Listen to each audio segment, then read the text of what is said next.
आज का ये सत्संग है, शब्द धुन हमें कब सुनाई पड़ता है, शब्द धुन का अभ्यास कैसे किया जाए, इसके बारे में आज हम चर्चा करेंगे। प्रेमियों, शब्द धुन सुनने के बहुत सारे तौर तरीके महापुरुषों ने अपने अपने ढंग से जीवों को समझाने की कोशिश किया, प्रेमियों को समझाने की कोशिश किया। जैसा वक्त रहा, जैसा समय रहा, जैसा माहौल रहा, उसी के अनुसार उदाहरण दे करके महात्माओं ने समझाने की कोशिश किया। हम लोग उनके वचन पर कितना अमल कर पाएँ, कितना समझ पाएँ, ये हर जीवों का अपना अपना सोचने का, समझने का, ग्रहण करने का तरीका था। आज उस पर हम चर्चा कर रहे हैं कि शब्द धुन कैसे सुना जाए। पहली बात तो आप ये जान लो, जब तक पूर्ण रूप से आप इसके बारे में जानकारी हासिल नहीं करोगे, तब तक आप इस बात को समझ नहीं पाओगे। देखो, इसका मूल बात तो पहले ये है कि शब्द धुन आपको तभी मिल सकता है जब आपको कोई पूरा महात्मा मिल जाए, पूरा संत मिल जाए, पूरा सतगुरु मिल जाए। पूरा संत सतगुरु आपको मिल गया तो आपके अंदर ये भरोसा हो जाना चाहिए कि हमें शब्द धुन की प्राप्ति हो जाएगी। यदि पूरा संत सतगुरु आपको नहीं मिला तो आप अपने अंदर ये सोच लो कि हाँ, कितनों परिश्रम करेंगे, कितनों कठिन अभ्यास करेंगे, हमें वह शब्द धुन मिल नहीं सकता है। अब शब्द धुन की इतनी बड़ी बात कि हम कितनों कठिन परिश्रम करें, कितनों अभ्यास करें, हमें शब्द धुन मिल नहीं सकता। हाँ, हम उस शब्द धुन की बात कर रहे हैं जो शब्द धुन आपको जन्म मरण के बंधन से आज़ाद कराता है, आपके कर्म के बंधन को काट देता है, आपको यह मन माया के चंगुल से बचा देता है, आपको यह काल के जाल से अलग कर देता है, आपको सदा सदा के लिए परमानंद के सागर में, परमात्मा के सागर में पहुंचा देता है। उस शब्द धुन की हम बात कर रहे हैं जो शब्द धुन मिल जाने के बाद आप शब्द के सागर में, परमात्मा के सागर में समा जाते हैं। वैसे तो शब्द अनेकों हैं, धरती के हर कण कण में शब्द हो रहा है, जर्रे जर्रे में शब्द हो रहा है, ब्रह्मांड में हर जगह शब्द हो रहा है। अंदर भी शब्द ही शब्द है और बाहर भी शब्द ही शब्द है।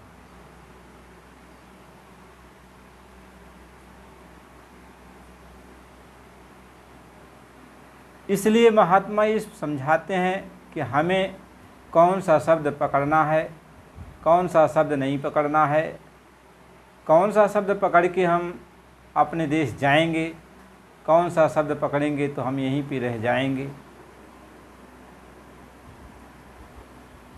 तो हमें शब्द की पहचान करनी होगी, लेकिन तब जब हमें पूरा गुरु मिल जाए, तब पूरा संत सद्गुरु मिल जाए तब।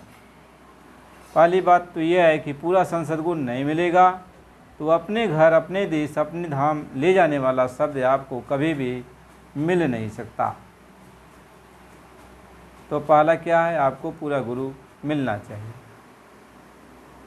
जब पूरा गुरु मिल गया तो आप समझ लो अब नाम या शब्द धुन, नाम धुन ये आपको मिल जाएगा। नाम धुन क्या है, शब्द धुन क्या है? शब्द कहते हैं द वर्ड इज गॉड और गॉड इज वर्ड, यानी शब्द ही वो परमात्मा है और परमात्मा ही वो शब्द है। तो परमात्मा ही शब्द स्वरूप बन के आता है और परमात्मा ही वह शब्द के सागर में समाकर परमात्मा का स्वरूप बन जाता है। परमात्मा ही आकर, शब्द ही आकर यहाँ पे देह रूप धारण करता है, हमारे आप जैसा हमारे आप के बीच में रहता है, हमको आपको समझाता है, फिर वह अपने शब्द के सागर में समा जाता है, शब्द के सागर में समा जाता है। तो हमें शब्द धुन को पकड़ना है, शब्द धुन का हमें अभ्यास करना है, लेकिन कब? जब हमें पूरा गुरु मिल जाए तब। इसलिए कहा जब लगे संत मिले ना पूरे, पड़े रहोगे अघ में। यानी जब तक पूरे गुरु नहीं आपको मिलेंगे तब तक आप ये कहो कि पाप कर्मों से, कर्म के बंधन से आज़ाद हो सकते हो, तो ये कभी नहीं आज़ाद हो सकते। देखो, हर लोग का अपना अपना शब्द होता है, जैसे आपका भी अपना एक शब्द है, हर जीवात्मा का, हर आत्मा का अपना एक शब्द है। आप जिस शरीर में हो आप शब्द का ही उच्चारण करते हो। आपकी आवाज़ बाहर निकलती है तो लोग आपको पहचान जाते हैं, किसकी आवाज़ है? ये फला आदमी की आवाज़ है। आपकी भी पहचान किससे हो रही है? शब्द से हो रही है। तो जिसमें से शब्द निकल रहा है उसका रूप भी होगा। तो आप बोल रहे हो तो आपका रूप भी है, तो आपके रूप का भी मिलान कर लिया और आपकी आवाज़ का भी मिलान कर लिया, आपके रूप का भी मिलान कर लिया, आपकी आवाज़ का भी मिलान कर लिया। तो आदमी कह देगा हाँ भाई, यह रूप भी वैसा है और इनकी आवाज़ भी वैसी है, लगता वही फला आदमी है क्या। अब उससे आप पूछो कि भाई आपका घर कहाँ? यदि वह घर भी सही बता दिया तो आप कहोगे हाँ भाई, अब तो ये घर भी, आप जो हम जान रहे थे कि इनका घर फला जगह होगा, तो उस जगह घर भी बता दिए। अब जो है आवाज़ तो आपने परख लिया, उनके रूप को भी आपने परख लिया, उनके घर का पता भी आपने जान लिया, लेकिन एक चीज़ अभी रह गई है, नाम। तो उनसे ये भी पूछा जाएगा भाई आपका नाम क्या है? तो वह नाम अपना नाम बताएगा कि हमारा फला नाम है। तब ये भी चारों चीज़ आपको पूर्ण रूप से जानकारी हो गई कि इनका नाम, इनका रूप, इनकी आवाज़, इनका स्थान पक्का है। तब आप उस आदमी को पहचान गए, कहे भाई चलो अब आपको हम पहचान गए और आप हमारे दोस्त हो या हमारे घर के हो या कौन हो, जो कुछ भी था, यानी आपको भरोसा हो जाता है। ऐसे ही जैसे आप के अंदर से ये चार चीज़ें जब निकलते हैं तो आपकी पूर्ण पहचान हो जाती है। इसी तरीके से कोई भी देवी देवता को ले लो, उसका भी यही पहचान है। तो ये चार चीज़ की पहचान सब जगह होती है, उसके आवाज़ की, उसके रूप की, उसके स्थान की, उसके नाम की, ये पहचान होती है। इसी तरीके से ईश्वर जो भगवान है, उनका भी नाम है, रूप है, स्थान है, आवाज़ है, उनका भी। इसी तरीके से ब्रह्म का है, पार ब्रह्म का है, महाकाल का है, सतपुरुष का है, सबका अपनी अपनी आवाज़ है, अपना अपना रूप है, अपना अपना स्थान है, अपना अपना नाम है। तो ये न कहो कि जिसको हम जानते हैं बस वही सही है। जब पूरा गुरु मिलता है, पूरा मालिक मिलता है, तब वो आपको बताता है कि जो है जिसको आपको पकड़ना है वह कौन सा उसका नाम है, कौन सा उसका रूप है, कौन सा उसका स्थान है, कौन सी उसकी आवाज़ है, कौन सी आवाज़, कौन सा नाम, कौन सा रूप, कौन सा स्थान की जानकारी आप रखोगे तो सही जगह आप पहुंच जाओगे। तो जब सतगुण मिल जाता है तभी वो पूरा बता देता है, पूरी बात वही बताता है। इसलिए शब्द धुन का अभ्यास करने के पहले हमें पूरे गुरु की खोज करनी पड़ती है। और यही चार चीज़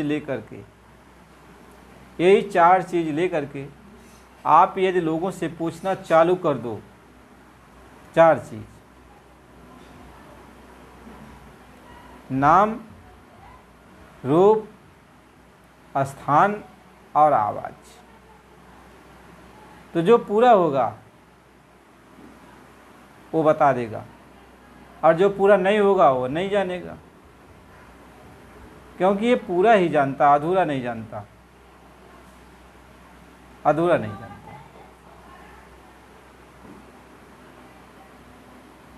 तो जब पूरा संत सद्गुण मिल जाए तो उसका परिचय वो कराते हैं। अब ये नहीं है कि बता दिया, मान लीजिए बहुत सारे लोग हैं महात्माओं के करीब में जा करके उनके पास रहकर वेशभूषा बना करके उन्हीं की तरह अपना जो है साज बाज लगा करके और सब बातें बता देते हैं कि चलो भगवान का ये नाम है, भगवान का ये रूप है, भगवान का ये स्थान है, भगवान की ये आवाज़ है। यह हम आपको बता दे रहे हैं क्योंकि वो महात्मा के पास रहकर सब कुछ जान चुके और सोचे कि यही बात हम बता देंगे। लेकिन एक बात और है, यदि वो जो बता रहे हैं यदि वो पूरे नहीं हैं तो परिचय नहीं करा पाएंगे। जैसे मान लो हमसे कोई मिल गया और पूछा भाई फला आदमी का नाम, रूप, स्थान, आवाज़ क्या है, तो वो बता दिया, नाम है, रूप है, स्थान है, आवाज़ है, ये सब बता दिया। हम मान गए भाई हमने भी पढ़ा है कि उस आदमी का यही नाम, रूप, स्थान। तो भैया नाम, रूप, स्थान, आवाज़ आपने तो बता दिया, लेकिन परिचय तो करा दो। तो जो आदमी जो हमको बता रहा है यदि वह उसके घर नहीं गया होगा, उसको नहीं देखा होगा, तो वह आपको उसके पास नहीं ले जा सकता। परिचय इसको कहते हैं, परिचय इसको कहते हैं, वह नहीं ले जा सकता। तब आप भी समझ जाओगे कि ये हमको धोखा दे रहा, ये हमको धोखा दे रहा है। इसलिए पूरा परिचय पूरा संत सद्गुरु ही देते हैं।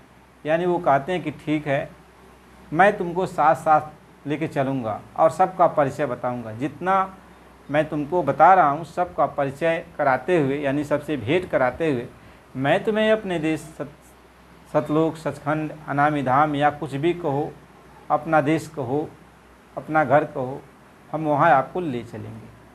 यानी जितनी बातें हमने आपको बताई है वो सारी चीज़ें मैं आपको दिखाऊंगा।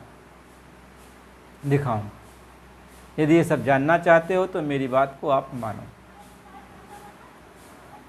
तो कहता ठीक है, मैं आपकी बात को मानूँ। तो जैसा वो कहते हैं वैसा वो करना शुरू करता है। तो चलने के पहले सफाई करनी होती है, उसके तन मन की सफाई की जाती है, उसके कर्मों की सफाई की जाती है। हर तरह से सफाई करने के बाद जब निर्मल बना दिया जाता है, साफ़ सुथरा बना दिया जाता है, तब रूहानियत की जहाज़ पे यानी आगे कदम बढ़ाया जाता है। जैसे मैले कुचैले लोग जहाज़ पर नहीं बैठाए जाते हैं, भले उनके पास टिकट हो उनके पास, लेकिन ये कहो कि गंदगी रूपी कपड़े वो पहने हुए हो और तब वो जहाज़ पर बैठ जाए तो उनको रोक दिया जाता है कि ऐसे मलिन अवस्था में तुम नहीं जा सकते हो, साफ़ सुथरा कपड़ा पहनो, साफ़ सफाई से जहाज़ पे बैठो। ऐसे रूहानियत की जहाज़ पे यानी अपने घर चलने वाली जो नाम की जहाज़ है, जिस जहाज़ पर हमको आपको बैठना है, अपने घर चलना है, उस जहाज़ पे हम तभी बैठ सकते हैं जब हम निर्मल हो जाएं। तन मन हमारा निर्मल हो जाए, आत्मा हमारी निर्मल हो जाए। जब हम निर्मल हो जाएंगे तभी रूहानियत की जहाज़ पे हम बैठ सकते हैं, इसके पहले नहीं। भले हमें नामदान मिल गया है, पूरा संत सद्गुरु हमको मिल गए हैं, सब कुछ हमको मिल गए हैं, लेकिन जहाज़ पे हम नहीं बैठ सकते। इसलिए महात्मा कहते हैं हमने तुम्हें टिकट दिया, मोहर लगाया, सब कुछ किया कि अब तुमको चलना है अपने देश, कोई रोकेगा नहीं, लेकिन इसके पहले सफाई जरूरी है। स्नान करना जरूरी है, सफाई जरूरी है, कपड़ा पहनना जरूरी है। इसलिए महात्मा ये समझाते हैं कि आपको ये जो यहाँ का कपड़ा है, आप पहन कर इस संसार में रह रहे, इस कपड़े को आपको उतारना है और इस कपड़े को उतार करके आपको रूहानियत का कपड़ा पहनना है, शब्द का कपड़ा पहनना है।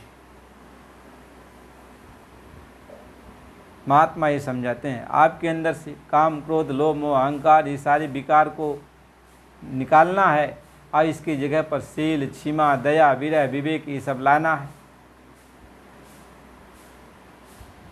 ये तो बात आगे हो गई। तो जब हम निर्मल हो जाते हैं, पूरा संत सद्गुरु मिल जाते हैं, हमारे अंदर निर्मलता ला देते हैं, तब हम उस जहाज पे, यानी शब्द धुनि एक जहाज है। कहें सतगुरु नाम जहाज है और कोई कोई पावे भी। कहते सदगुरु का जो नाम है वो जहाज है, उस जहाज पे बैठना।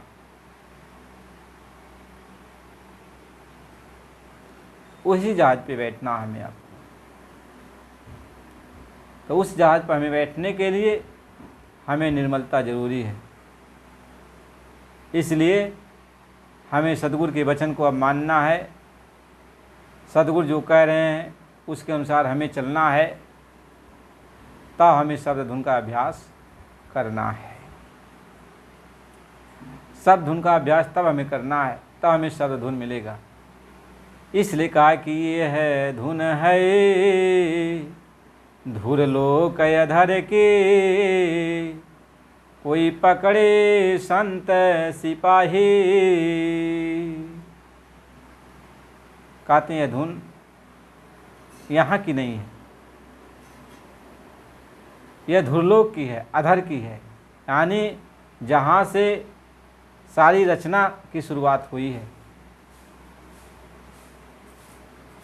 जिस धुन ने सारे खंड ब्रह्मांडों को बनाया है, जिस धुन ने अगम अलख सतलोक को बनाया है और नीचे के सारे मंडलों को बनाया है, जिस धुन ने सबको बनाया है, वह धुन पूरे संत सद्गुरु के द्वारा जब मिलती है तो वह धुन आपको उस धूर्धाम तक ले जाती है।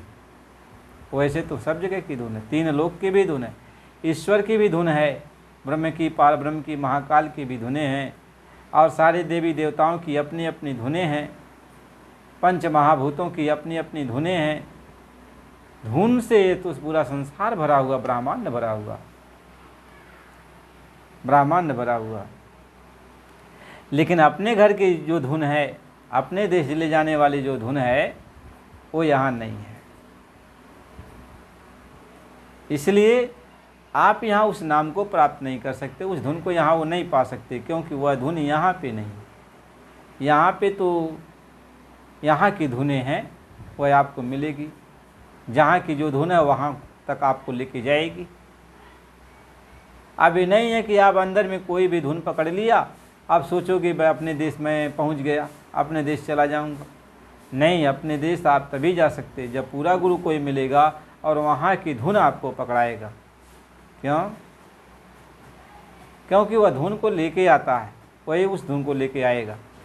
यहाँ वो नहीं है कहीं जब जब आवे संत अंकुरी उन संग रहे।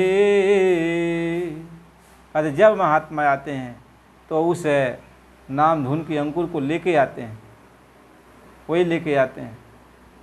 इसलिए कहा संत बिना नाम नाही और नाम बिना संत नाही, और पलटू सत्संग वरदान मांगे।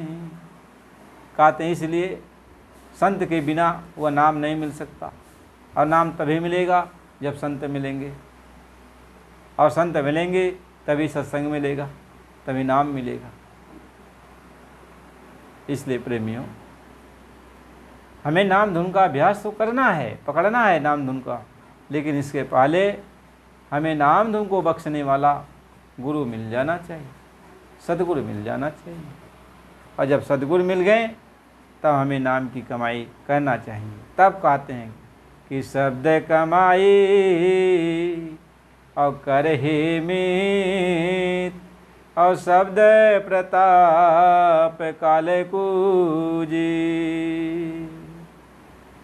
कहें शब्द कमाई तू कर, अब शब्द का अभ्यास कर, शब्द में धुन को लगा, अपनी सूरत को शब्द में लगा और इस घर से उस घर को जाओ। कहें धुन में अब सूरत लगाओ, इस घर से उस घर जाओ। कहते हैं उस धुन में अपनी आत्मा को तब लगा, अपनी सूरत को, अपनी तवज्जो को लगा।